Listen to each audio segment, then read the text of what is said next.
My name is Cassandra Hale, 35 years old. If you had asked me 3 years ago what my future looked like, I would have told you I'd be in a classroom somewhere, chalk on my hands, a wedding ring on my finger, and a life built on lesson plans and quiet weekends with my husband. Instead, I'm sitting in a sunlit apartment I paid for in cash, watching the ink dry on a lottery claim form and replaying the moment my now husband's face went from ecstatic to furious when I reminded him of the prenup he forced me to sign. When I met Mason, he seemed like the kind of man everyone tells you you're supposed to want. Smart, ambitious, good job in pharmaceutical sales. 33, charming, the sort of put together that comes with a nice watch and a better suit. He owned his condo outright, thanks to his grandmother's inheritance, and he liked to talk about how hard he'd worked to honor her legacy by investing well and climbing the corporate ladder. I was the opposite on paper, a high school history teacher making about $62,000 a year with a 2014 Honda Civic, a modest retirement account, and a savings balance that hovered around $1,800 on a good month. My wealth was in books and kids' essays, not investment portfolios. For 2 years, everything looked good. We went on trips I never could have afforded on my own. He insisted on paying most of the time. We split day-to-day stuff more evenly. He could be warm, attentive, genuinely interested when I talked about my students or the weird rabbit holes I fell into researching for class. He had an ex-girlfriend, Lila, that his family referenced like a ghost at the table. "Remember what Lila did to you," his mother would say whenever money came up, as if that explained any boundary he wanted to set. According to him, Lila had tried to live off his income while contributing nothing and then threatened to take him for everything when they split. Whether that version was true or just convenient, I never fully knew. I just knew they used her as a warning sign whenever I talked about joint finances. 6 months before the wedding, he told me we needed to talk. The way he said it made my stomach flip. I thought maybe he wanted to move up the timeline. Maybe there was news about kids, about his job, about something big. He sat me down at his dining table, the one I wasn't allowed to put a tablecloth on without asking because it's a specific aesthetic, and slid a thick folder across the wood. His mother sat at the end of the table, hands folded, watching. "What's this?" I asked, already uneasy. "A prenup," he said, like he was offering me a menu. "Just smart planning." I opened the folder. 37 pages. Legal language dense enough to choke on. My name and his at the top, lookingly perfectly equal, but the contents were anything but. The key points jumped out even before I read every line. His condo remained his separate property. His grandmother's inheritance and any future inheritance stayed solely his. All assets acquired before the marriage remained separate. Any assets acquired during the marriage through individual means, salaries, bonuses, gifts, windfalls, would remain the separate property of the person who acquired them. Income would go into separate accounts. We would split household bills 60-40 based on our income ratio, and buried a little deeper, but not so deep that anyone could miss it, was one line that made me snort before I could stop myself. Any lottery winnings, gambling proceeds, or windfall gains acquired by either party remain the separate property of the winner. I raised my eyebrows. Seriously? I buy maybe one scratch ticket a year when I'm feeling reckless. Mason didn't smile. His mother certainly didn't. "My attorney insisted," he said. "It protects both of us." "Both of us?" I said. "Mason, I have a pension that I might see in 30 years, a used Honda, and 3 plants I haven't killed yet. You've got the condo and the inheritance." "Exactly," he said, as if that proved his point. "You have nothing to lose by signing, I do." His mother leaned forward. "This is just smart, Cassandra. You understand, right? My son worked very hard for what he has. He needs protection. After what Lila tried to pull—" "There's no Lila here," I said quietly. "I'm not her." "Then this shouldn't bother you," she said with a sweet, sharp smile. My instinct screamed at me that this was a red flag. Several, actually. The fact that he'd already had his attorney draft it without even mentioning the idea beforehand. That his mother was sitting in on what's supposed to be a conversation between partners. That every clause seemed designed to wall off his world and keep me politely outside. But when I looked at it on paper, it was hard to argue that I was being robbed. I didn't own a house. I didn't have an inheritance. Nothing in that folder could take away what I currently had. It just guaranteed I'd never be entitled to what he had either. "Let me have my own lawyer look at it," I said finally. His face did that thing I'd come to recognize in the months before, a flicker of hurt overlaid with annoyance, like I'd just questioned his integrity rather than his legal document. "Why don't you trust me?" he asked. "It's not about trust," I said. "It's about being smart, like you said." He sighed theatrically. "Fine, but if you don't sign it, there's no wedding. I can't marry someone who won't respect my boundaries." The words landed like a threat dressed as therapy speak. I took the folder to a lawyer friend of mine who owed me a favor. He skimmed it, pushed his glasses up his nose, and let out a soft laugh. "Wow," he said. "This is thorough and very one-sided. But realistically, you're not losing anything you already own. It just means if he keeps playing Silo King, that's his business. If you love him and you're okay with this, sign. Just don't pretend it's fair." I did love him, and somewhere deep down I thought, he's just scared. His ex burned him. His mom is intense. He wants to feel safe. So I signed. We got married. We combined only what we had to. Set up a joint account for bills, where we both deposited our share. He kept his accounts. I kept mine. He made it clear his condo was his, even though I lived there, and I shouldn't redecorate or change the vibe without talking to him. It wasn't horrible. It just wasn't us together. It was me living inside his curated life, careful not to shift the furniture too much. 4 months ago, on the way home from work, I stopped at a gas station for fuel and a snack. On a random impulse, I bought a Mega Millions ticket, $2. The kind of thing you do because the jackpot numbers on the sign are big enough to make your brain daydream for 5 minutes before you throw the ticket away. 3 days later, I was at my kitchen table grading essays on the French Revolution when I remembered the ticket. I pulled up the lottery website, half distracted, and started checking the numbers. The first one matched, then the second, then the third. By the time I got to the mega ball, my hands were shaking so hard I had to set the ticket down. I checked it again, and again. I called the lottery office, verified it 3 times. It wasn't the full massive jackpot, but it was more than enough to tilt my world on its axis. $5.2 million before taxes, about $3.1 million after, if I took the lump sum. I sat there for 20 minutes in silence, staring at the ticket. Then I laughed. Not hysterically, just this disbelieving, breathless laugh that came from somewhere deep in my chest.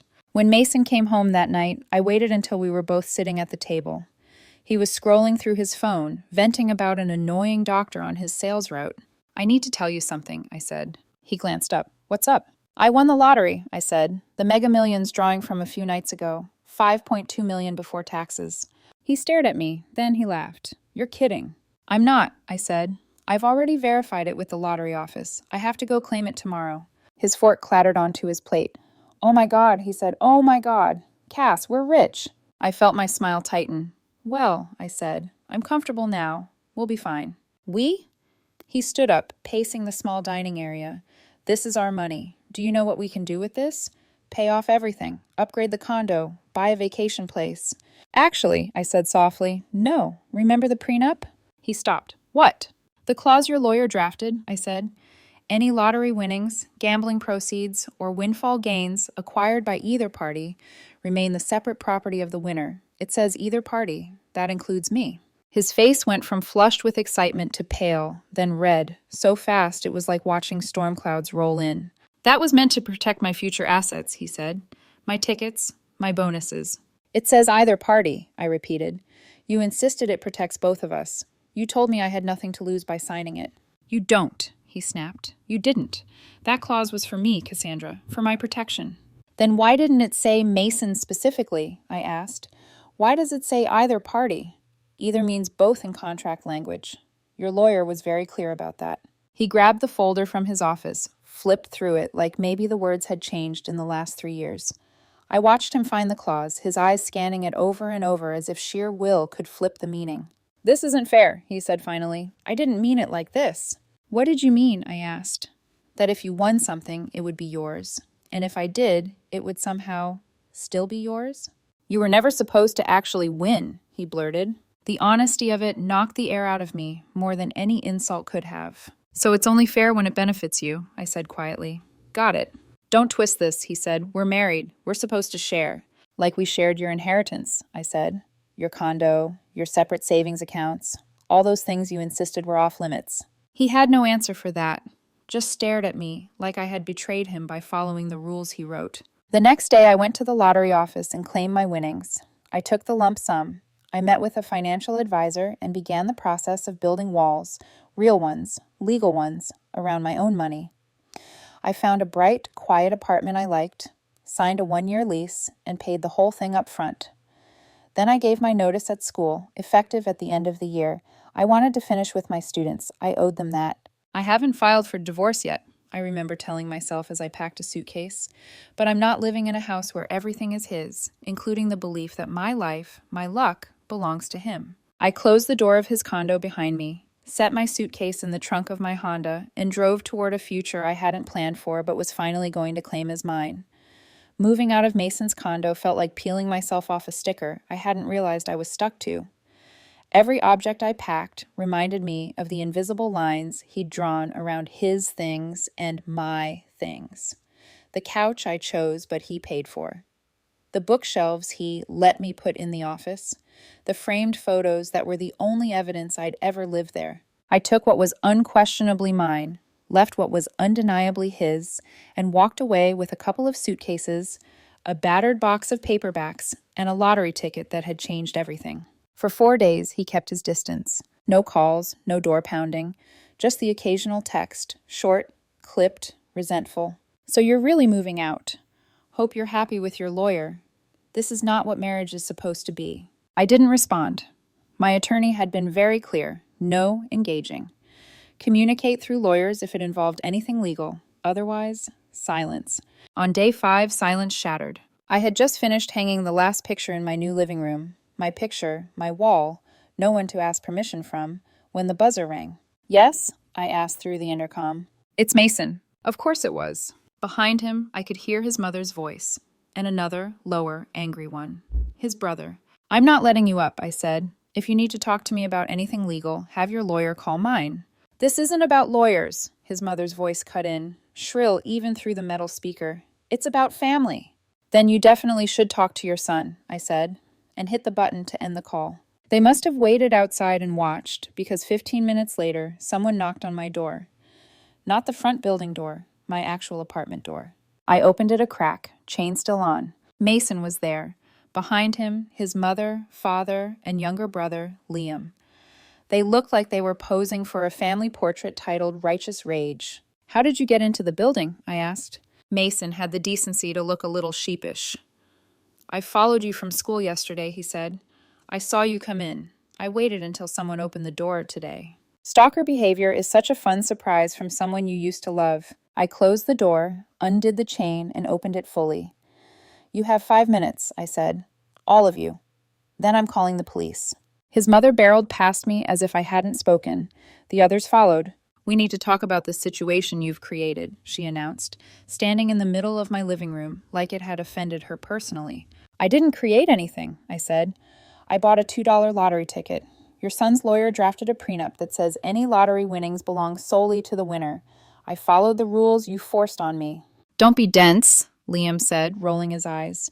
You know that clause wasn't meant for you. I turned to him slowly. It says either party, Liam. I am a party. The last time I checked. Mason's father, Mark, finally spoke up, voice calm but patronizing. Cassandra, be reasonable.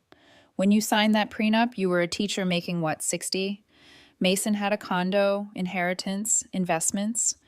The spirit of that agreement was to protect existing wealth, not lottery flukes.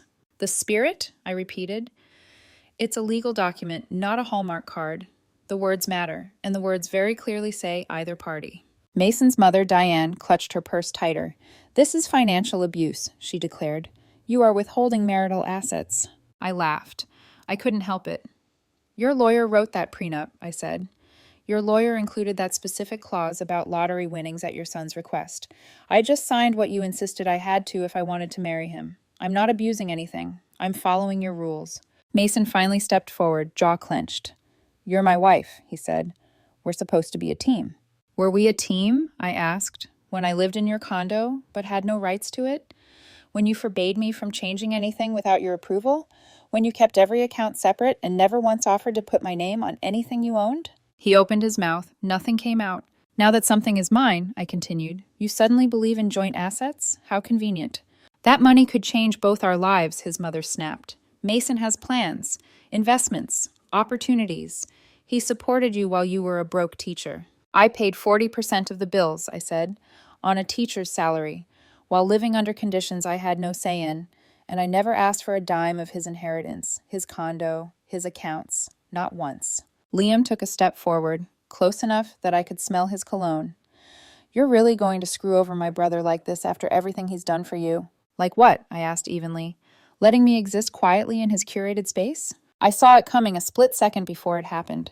The way his shoulders shifted, the way his hand twitched. He shoved me, not hard enough to knock me down, just hard enough to send me back a step, hard enough to let me know he wanted to. Big mistake. I pulled my phone out of my pocket and held it up. You have 10 seconds, I said, my voice suddenly very level. All of you. Then I call the police and report trespassing and assault. Mason looked panicked. Mark looked appalled, but more at the idea of cops than at his son's behavior. Diane's lips went pale. You wouldn't, she said. 9, I said. They started backing toward the door. You'll regret this, Diane hissed. We'll see you in court. Great, I said. Tell your lawyers to bring the prenup they wrote. I shut the door behind them, locked it, then sank onto the couch and let my hands shake for a minute. When I could breathe again, I opened my Photos app and took pictures of the faint red mark blossoming on my arm where Liam's hand had connected. Evidence. Catherine's voice echoed in my head. Document everything. 3 days later, I was served. Petition to set aside prenuptial agreement. Petition to declare lottery winnings marital property. Allegations that the prenup was signed under duress, that the lottery clause was unconscionable, that I was unfairly enriching myself, and destabilizing the marital partnership. I took the papers straight to Catherine's office. She read them, eyebrows climbing higher with every page. By the time she finished, she was grinning. This is bold, she said. And by bold, I mean stupid. Talk to me, I said, my stomach still knotted. First, she said, tapping the prenup, this document was drafted by his attorney. Second, he had representation. You had representation even if it was a friend doing you a favor. Third, there is no evidence of coercion, fraud, or duress. He made it clear, sign or no wedding. That's leverage, sure, but not legal duress. He keeps saying I only signed because I loved him, I said. Then he should have thought about how that love might not survive his greed, Catherine replied.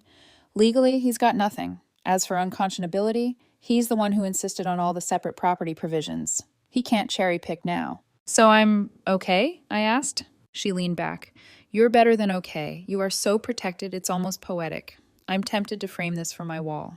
The next blow came from my bank. Ms. Hale, the rep said over the phone, we wanted to confirm that you did not report fraud on your own joint account. What? I said.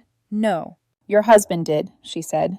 He attempted to freeze the joint account and claim all deposits were fraudulent. We reviewed the account structure and the prenuptial agreement you provided when you set up your new accounts.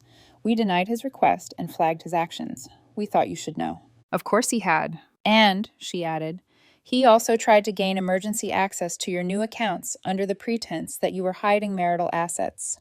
We advised him he would need a court order, which he does not have. After I hung up, my phone rang again. This time, my principal. Cassandra, she said gently, is everything okay at home? I almost laughed. Define okay. I got a call from your husband, she said. He claimed you'd come into some sudden money and were making erratic decisions. He suggested we encourage you to take a leave of absence for mental health reasons. Heat flooded my face. He what? I told him, she continued, that you have been nothing but professional, that I have zero concerns, and that we don't make decisions based on gossip from angry spouses. But I wanted to give you a heads up so you can document it. Thank you, I managed. I appreciate it. When the call ended, I sat in the empty classroom and stared at the faded posters on the wall. Mason wasn't just trying to get my money. He was trying to undermine my job, my stability, my sanity in other people's eyes. That night, going through old files on my laptop, I stumbled across something I hadn't even been looking for. An email thread between Mason and his attorney from before our wedding. He must have used our shared computer to print and forgotten to log out. I read it once, then again. He had specifically instructed his lawyer to include the lottery winnings clause. I sometimes buy lottery tickets, Chia, he wrote. If I ever win big, I don't want her thinking she's entitled to any of it. My breath caught. It was like seeing his private thoughts printed in black and white. The distrust, the assumption that I would take, not share. He hadn't just wanted protection. He'd wanted control. I forwarded the entire chain to Catherine. Her reply came back in all caps. "This is gold. Save everything." Meanwhile, my phone filled up with messages from Mason. At first, they were apologetic. "I'm sorry, I overreacted. We can talk about this. I just feel blindsided." Then angry. "You're destroying our marriage over money. Everyone thinks you're being selfish." Then bargaining. "What if we split it 50-50? You don't need all of it. We can pay off the condo, invest, travel." When I didn't respond, the offer shrank. "Okay, 40%. I'll drop the lawsuit. We'll reset. 30%. We both walk away from this drama. Please, Cass, I made a mistake." Every time I thought about replying, I pictured him sitting with his mother at that table, sliding the prenup across to me like a contract for my own insignificance. I put my phone back down. The preliminary hearing was in 3 weeks. Catherine's last text before that day was simple. "Bring the prenup, bring the emails, and bring the quiet part of you that's done being walked on. It's time." The morning of the preliminary hearing dawned bright and bitterly cold, one of those days where the air feels sharp, like the world itself is telling you to stay alert. I got dressed slowly, deliberately. Black slacks, a deep green blouse, hair pulled back, makeup minimal but clean. Not to impress anyone. To remind myself I wasn't the same woman who signed that prenup out of love and naive optimism. When I stepped into the courthouse lobby, Mason was already there. He wasn't alone. His mother, Diane, stood rigid beside him in a camel-colored coat that probably cost more than my monthly rent. His father, Mark, hovered behind her with the weary look of a man who'd spent the last 3 weeks living inside a hurricane. And then there was Liam, arms crossed, jaw clenched, eyes narrowed at me like I'd personally robbed him. 2 lawyers flanked Mason. 2. One in a navy suit with a glossy briefcase and another whose specialty, according to what I overheard, was contracts deemed unconscionable. I, on the other hand, walked in with one attorney, Catherine. 5'4", composed, hair in a tight bun, glasses perched on her nose, and the confidence of someone who wouldn't mind turning an opponent into legal confetti. "Ready?" she asked me, her tone crisp but warm. "As I'll ever be," I said. We entered the courtroom. The judge, a woman in her 60s with silver hair and a gaze sharp enough to cut marble, looked up from her paperwork.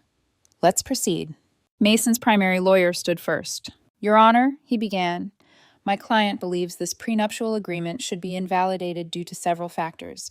First, the clause regarding lottery winnings is unconscionable, as it was never intended to apply to this situation." Before he could finish, the judge held up a hand. "Counselor," she said, "did your client have legal representation when he signed this prenup?" He blinked. "He did, but—" "Did the respondent," she nodded toward me, "also have representation?" "Yes, but—" "Was there any coercion, fraud, or duress involved in the signing?" "Not in the traditional sense," he hedged. "However, my client was in love and did not fully understand." "So," the judge interrupted, "your client voluntarily signed a legal contract drafted by his own attorney, in the presence of legal counsel, of his own free will." "Yes, but the spirit of the agreement—" "This is not a seance, counselor," the judge said flatly. "We don't interpret spirits, we interpret contracts." A soft snort escaped someone in the gallery. I suspected Catherine, or maybe me. Mason's lawyer floundered. "Your Honor, the lottery clause was meant to protect my client's future assets, not grant his spouse a windfall." The judge raised an eyebrow. "The clause says either party. That is about as straightforward as language gets. Either means both. Do you have any precedent suggesting otherwise?" His mouth opened, closed. No words emerged. Catherine rose smoothly. "Your Honor," she said, "with permission, I would like to submit several pieces of evidence."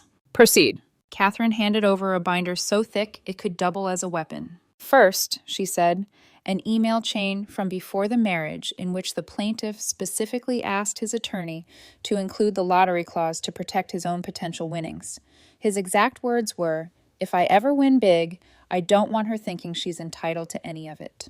A ripple ran through the courtroom. "Second," she continued, "bank statements demonstrating that the plaintiff insisted on completely separate finances for the duration of the marriage. His accounts inaccessible, his property solely his, and a joint account used only for shared bills." The judge flipped a page, her expression tightening. "Third," Catherine said, Documentation from Ms. Hale's bank showing the plaintiff attempted to freeze their joint account, claim fraud on legitimate transactions, and gain unauthorized emergency access to Ms. Hale's private accounts after the lottery win. Another ripple. Fourth, she said, emails sent by the plaintiff to Ms. Hale's employer claiming she was experiencing a mental health crisis in an attempt to undermine her stability and credibility. The judge's eyes snapped up. Is that true? Mason's lawyer muttered something about emotional distress and regrettable actions. Regrettable, the judge echoed. Counselor, attempting to freeze someone's assets and jeopardize their employment is not regrettable. It is potentially criminal. Diane gasped. Mark shifted uncomfortably. Liam stared at the floor. Catherine wasn't done. And finally, she said, testimony from the plaintiff's own mother at the time of the prenup discussion, stating that the purpose of the agreement was to protect what was hers, meaning her son's. The judge exhaled slowly. I have seen enough. Mason's second lawyer sprang up. Your Honor, we'd like to request a continuance to further prepare. Denied, the judge said. Then she looked directly at Mason. Sir, this prenuptial agreement is valid, enforceable, and was drafted at your own insistence. Case dismissed. The gavel cracked like thunder. It was done. In less than 20 minutes, the fortress he built had turned into his own cage. But Mason wasn't finished. Not by a long shot. I exited the courthouse into the dim underground parking garage. My breath puffed in small clouds. Catherine had already left to prep for filing our countersuit. I just wanted to get home, maybe make tea, maybe cry or laugh, maybe both. But then they stepped out from behind a cement pillar. Mason, his father, Liam. Diane wasn't there. Maybe she knew better than her men today. Mason's father spoke first. You really did this, Mark said, jaw tight. You actually ruined my daughter's life. Daughter. Funny how people shift titles when they want to guilt someone. I followed the legal agreement she demanded I sign, I said evenly. Liam stepped closer. Legal doesn't mean right. I tilted my head. But it meant everything when the prenup only benefited your family. She needs that money, Mason said suddenly, sounding more desperate than angry. We had plans. Plans that didn't include me, I said. Unless you needed someone to pay for them. Mark's eyes flashed. She was going to invest in a business opportunity. She needed capital. You mean the MLM? I said. The essential oils empire she poured $50,000 into? The one she took out a personal loan for? The color drained from Mason's face. He hadn't known. Liam's fists clenched. Family takes care of family. I nodded slowly. Then where was that energy when I wasn't allowed to hang a picture on the condo wall? When my salary went into the bills account, but her inheritance remained untouchable? When every financial decision required her approval and I was expected to stay grateful? They had no answer. I'm done here, I said. They didn't follow. 2 days later, another call came from another lawyer, Mason's third in 6 weeks. My client would like to propose a settlement, he began. I nearly laughed. Of course he would. He is willing to drop all current and future claims, the lawyer continued, if you agree to pay him $800,000. I laughed then, loudly. 800 euros for what? Pain and suffering, he said, emotional damages, and to preserve the marriage. The marriage, I repeated, where he kept all finances separate, where he insisted on the prenup that now protects me, where he undermined my employer, froze accounts, and tried to access funds illegally? Silence. You understand this is a generous offer, the lawyer said weakly. No, I said. The prenup gives him exactly what I had during our marriage. Nothing that belongs to me. That is the offer. Take it or leave it. I hung up, then immediately called Catherine. They want you to pay them $800,000, she said, choking on a laugh. Absolutely not. In fact, it's time. Time for what? Our countersuit, she said, for harassment, attempted financial manipulation, defamation, and legal fees. We're asking for $125,000. I exhaled. Do it. We'll win, Catherine said. And even if we don't get every penny, we'll take enough. Then she paused, voice softening. I know this has been exhausting, Cassandra, but remember, you didn't start this fight. You're just finally finishing one. Over the next week, the discovery phase of the countersuit revealed everything Mason never wanted me to know. He'd taken out a $50,000 personal loan before the lottery win to invest in his coworker's failing wellness MLM scheme, planning to repay it with bonuses that never came. He'd told his friends that I stole his money, despite the prenup he designed. He'd contacted my parents, trying to convince them I was being manipulated by my lawyer. My mother hung up on him before he finished the sentence. His mother hired a private investigator to follow me, hoping to find evidence I was cheating, hiding money, or behaving erratically. The PI instead contacted Catherine directly to report that I did nothing but go to my financial advisor, look at houses, and buy groceries. And then came the final straw. One night, I walked into the parking lot of my apartment building and froze. My car, my old silver Honda Civic, had a word carved into the driver's side door. Thief. Metal gouged deep, paint stripped to bone. My stomach dropped. I pulled out my phone and checked the security camera I'd installed the first week I moved in, after Mason followed me once. There he was, Liam, car keys in hand, face twisted with self-satisfied anger. The next morning, I filed a police report. By afternoon, he was arrested. That evening, Mason called me, crying, sobbing, actually. Cass, please, he begged. Drop the charges. Liam didn't mean it. He made a mistake. He committed a crime, I said, on camera. He'll lose his job, Mason cried. Please, he's family. Not mine, I said, and he should have thought of that before vandalizing my car. I'll pay for the repairs, Mason offered desperately. With what? I asked. Your separate accounts? He sobbed harder. I hung up. Then I turned off my phone. I wasn't the person he could guilt into silence anymore. The day I filed for divorce was the first day in months that I felt the ground beneath me again. Solid, real, mine. No more legal tug-of-war over a prenup Mason weaponized. No more midnight texts flipping between apologies and accusations. No more worrying what his mother or brother would try next. Just my name on the paperwork, my signature, my choice. Given the prenup's razor-sharp clarity, the divorce was straightforward. No marital property, no shared assets.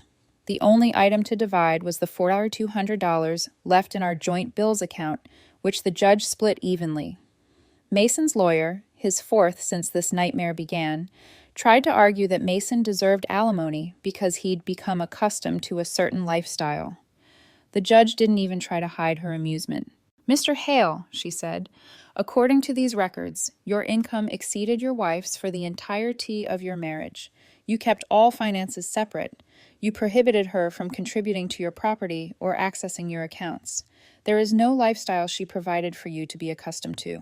Mason tried to look wounded. It failed. His lawyer attempted one last Hail Mary.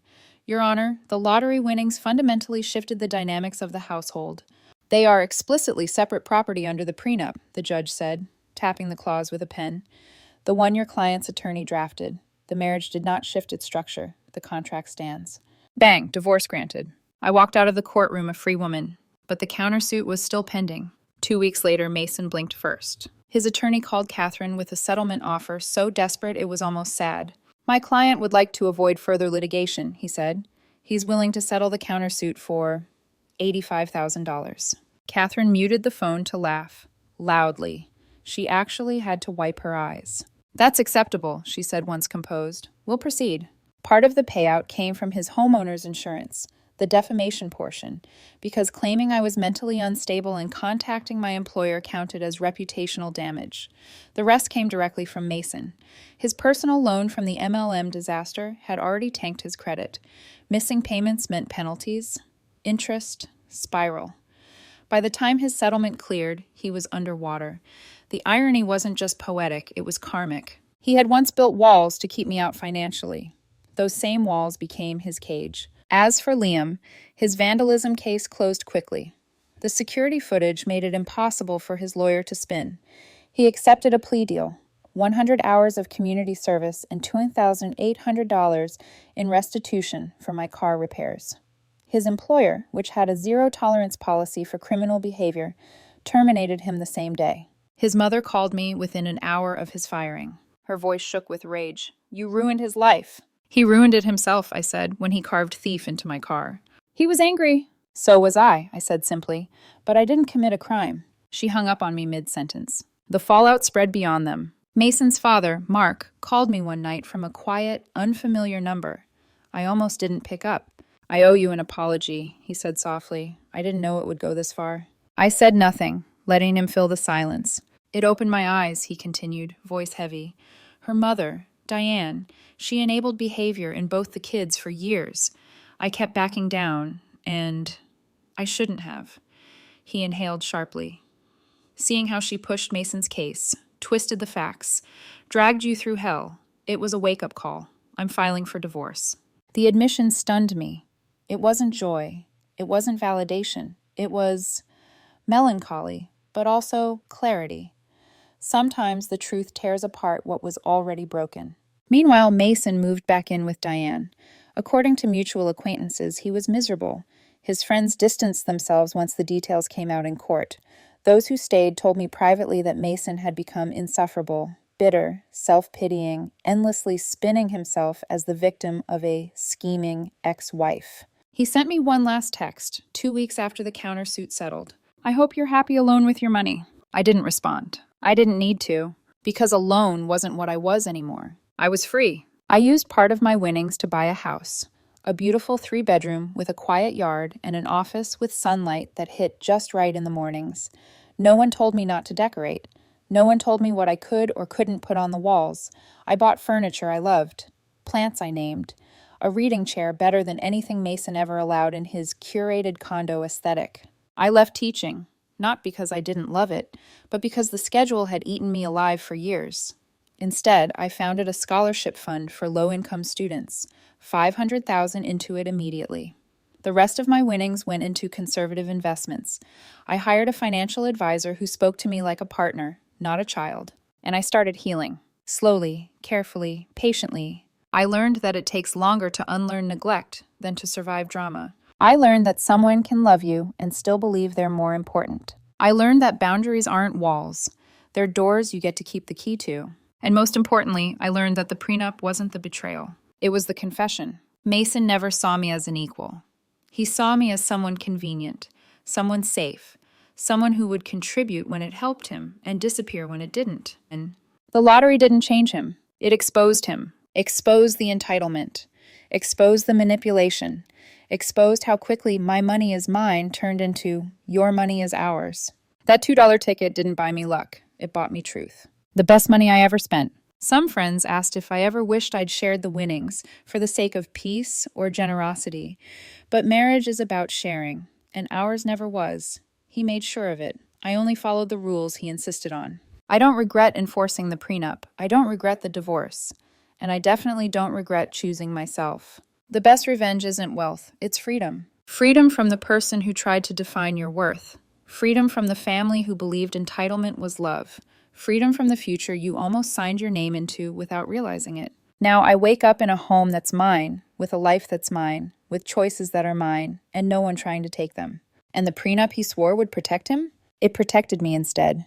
Perfectly. Exactly as written.